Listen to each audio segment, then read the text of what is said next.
جیسا کہ آپ سب کو پتہ ہے ماشاءاللہ ہماری جو اسٹوڈنٹس ہیں وہ ساتھ ساتھ سیلون کا بھی کرتی ہیں اور ساتھ ساتھ قرآن پاک بھی پڑھتی ہیں. اور یہ جو ہمارا گول ہے میرا، اس گول کو میں نے بہت آگے لے کے جانا ہے اور انشاءاللہ ایک ٹائم اپنا انشاءاللہ اللہ رب العزت میری مدد فرمائیں گے. اور میری کوشش ہے کہ جتنے لوگ بھی سیلون کی فیلڈ میں آئیں گے، جتنی بچی ہیں بھی، تو میرا یہ چیز کا آپشن ہے کہ جو بچی قرآن پاک ساتھ کرے گی ترجمہ تفسیر، اس کے لیے سیلون کا کام 50% آف پہ سکھایا جائے گا. جتنا پاسبل ہوگا، وہ مستحق ہوگی اس سے 1 روپے بھی نہیں لیا جائے گا، لیکن اگر وہ مستحق نہیں ہے تو اس کو 50% آف دیا جائے گا اگر وہ قرآن کی کلاس میں ساتھ میں لیں گی. ٹھیک ہے، تو کرنے کا مقصد یہ ہے کہ میں چاہتی ہوں کہ یہ دنیاوی چیزیں یہیں رہ جائیں گی. اگر وہ بچی دین سیکھ کے جاتی ہے تو میرے لیے سب سے بڑی خوشی کی بات ہے. چلیے آئے میں آپ کو دکھاتی ہوں. یہ ہماری دوسری جلد ہے. پہلی جلد ہوتی ہے 1 پارہ نمبر 1 تا 10. ٹھیک ہے، کیونکہ ہم مسلمان ہیں، یہ چیز کوئی ہائیڈ کرنے والی نہیں ہے.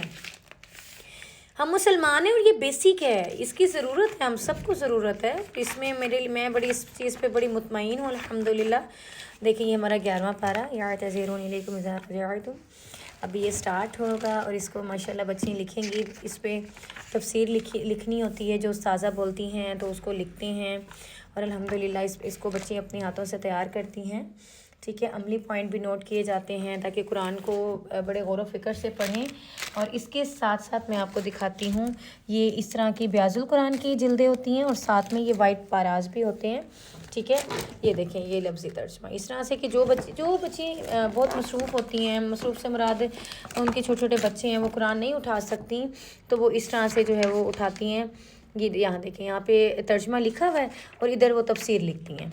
یہ اس طرح سے، یہ بھی بڑا ایزی، اس کو کیری کرنا بھی آسان ہوتا ہے اور اس پہ پڑھنا بھی ایزی ہوتا ہے. تو میرا یہی دل چاہتا ہے کہ میں اس تعلیم کو اتنا عام کر دوں، اتنا ایسے عام کروں. کیا کر رہے ہیں کس طرح سے، جتنا کوئی نکما بچہ ہوتا ہے تو اس کو دین میں ڈال دیا جاتا ہے. تو ایسے نہیں، میں کہتی ہوں یہ کمپلسری ہو جائے ہم سب کے لیے کہ یہ کرنا ہی کرنا ہے، یہ آپشنل نہیں ہے. یہ آپشن میں نہیں ہے، اس کو آپشن میں نہیں. اچھا، میں چاہتی ہوں یہ قرآن ہماری روزمرہ زندگی میں آئے، ہمارے معاملات میں آئے، ہماری خوشیوں میں آئے، ہماری غمیوں میں آئے، ہماری اداسیوں میں آئے، ہماری پریشانیوں میں آئے. ہم ہر چیز میں دیکھیں ہمارا رب کیا کہتا ہے، ہم وہاں سے مشورہ لیں، وہاں سے پوچھیں، دنیا سے نہ دیکھیں. اور میں دیکھ رہی ہوں بالکل کٹ گیا حساب، دنیا ایک الگ چیز ہو کے رہ گئی ہے، دین الگ ہو کے رہ گئے ہیں. سو میں چاہتی ہوں کہ اسے کمبائن کریں. دین دنیا اکٹھا ہے، دین پڑھ کے کدھر اپلائی کرنا ہے، دنیا میں ہی کرنا ہے نا. تو وہی چھوٹی سی کوشش ہے. آج اکیلی ہوں، کل ٹیم ہوگی انشاءاللہ. میں اللہ سے دعا کرتی ہوں کہ آج میں اکیلی اگر نکلی ہوں اس کام کے لیے، اور الحمدللہ بڑی پر امید ہوں. اور جب تک میری مہلت ہے زندگی کی تب تک کوشش کرتی رہوں گی. میں چاہتی ہوں کہ اپنی زندگی مجھے اللہ اتنی مہلت دے کہ میں اللہ کے دین کی خاطر اتنا کام کروں، اتنا کہ اس میں تھکوں، اس کا کام کروں. میں دین کا کام کرتے اٹھوں، اس کا کام کرتے سوں، اسی کی فکر ہو کہ دین کو آگے پھیلانا ہے. میں نے آگے سے آگے اپنے اسٹوڈنٹس ریڈی کرنے ہیں. میرے لیے بہترین صدقہ ہو کہ تاکہ میں جب قبر میں جاؤں تو مجھے حسرت نہ ہو کہ ہائے کاش میں یہ کر لیتی، کاش میں دین کا یہ کام کر لیتی. تو میں چاہتی ہوں جب میں دنیا سے جاؤں میرے لیے حسرت کوئی چیز نہ ہو. ڈالا جا سکتا، یہ کمپلسری ہے، اس کے بغیر گزارا نہیں ہے.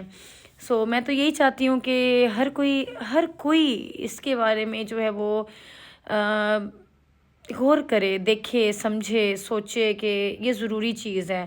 سو ہنر ساتھ ساتھ ہوگا اور ساتھ ساتھ میں چاہتی ہوں کہ جتنی بھی بچی ہوں آگے انشاءاللہ دین کو ساتھ پڑھیں اور ساتھ ساتھ ہنر سیکھیں. انشاءاللہ بہت جلد ہماری نیو برانچ بننے والی ہے جس میں ہمارا جو ہے الہدیٰ کی برانچ بھی ساتھ ہوگی. اور اس میں یہ ہوگا کہ بچی مارننگ میں پڑھیں گی، اس کے بعد جاب بھی کریں گی، جاب کی فیسلٹیز بھی ہوں گی. جو بچی جنہوں نے کمانا ہے وہ کمائیں گی بھی صحیح، وہ پڑھائیں گی، وہ ہنر سیکھیں گی، وہ ہنر اپنا کام کروائیں گی. جس کو جیسے ہم ایسی بچیوں کو جو مستحق ہوں گی وہیں پڑھائیں گے.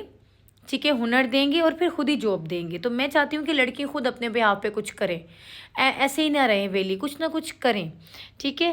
سو انشاءاللہ آپ سب کی دعاؤں کی بہت زیادہ ضرورت ہوتی ہے. آپ سب دعاؤں میں یاد رکھا کریں کہ اللہ رب العزت آسانیاں کرے. ابھی تو خیر بیمار ہوئے اور پڑے رہ گئے، تو اللہ سے دعا ہے کہ اللہ رب العزت سب کے لیے آسانیاں فرمائے، اور یہ میرا وہ اتنا فیوریٹ روم ہے کہ جہاں پہ دن کی کلاس ہوتی ہے. یقین کریں سلون میں اتنا سکون ہوتا ہے نا، اتنا جو بھی کلائنٹ آتے ہیں نا تو یہ بولتے ہیں کہ نا ہمیں یہاں نا سکون آتا ہے. تو میں بولتی ہوں جو ہر وقت قرآن پاک کی کلاس جو ہوتی ہے تو سکون تو ہونا ہے. اینڈ لٹرلی مجھے بھی جب میں کچھ بھی ہونا اپنی کلاس میں آ کے بیٹھتی ہوں مجھے بڑا ہی سکون ملتا ہے. تو یہ تو حقیقت ہے، جہاں قرآن ہوتا ہے، جہاں پہ اللہ کا ذکر ہوتا ہے، وہاں پہ فرشتے آتے ہیں. اللہ رب العزت سے دعا ہے کہ وہ دنیا کے ساتھ ساتھ ہمارے دین میں بھی دوڑیں لگوائے، اور دنیا آخرت میں ہمیں کامیابیوں کے تاج پہنائے. آمین. السلام علیکم.